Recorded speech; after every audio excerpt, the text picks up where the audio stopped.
So breaking news mga kabaksing, isang malungkot po na balita.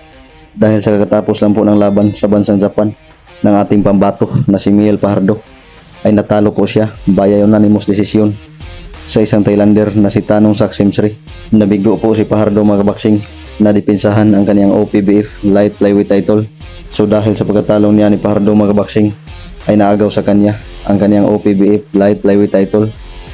At ang Thailander na ngayon ang bagong kampiyon sa nasabing titulo. Sa nakita naman natin mga kabaksing, sa stamina ni Fajardo ay medyo okay naman. Kaso lugi lang talaga siya sa puntusan sa Thai boxer.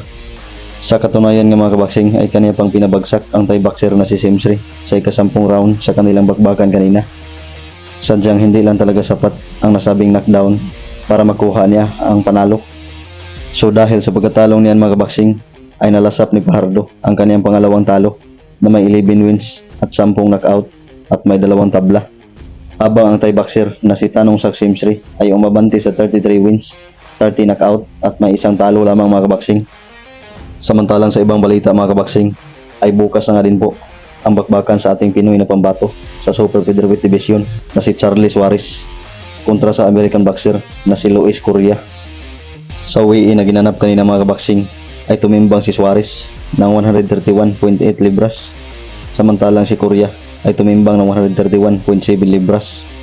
Ang ating Pinoy na pambato mga kabaksing na si Charlie Suarez ay hawak ang undefeated na kartada na may 16 wins at 9 knockout, habang ang kanyang mga kalaban bukas na American boxer na si Luis Correa ay may kartadang 15 wins, 7 knockout at may 6 na talo mga kabaksing.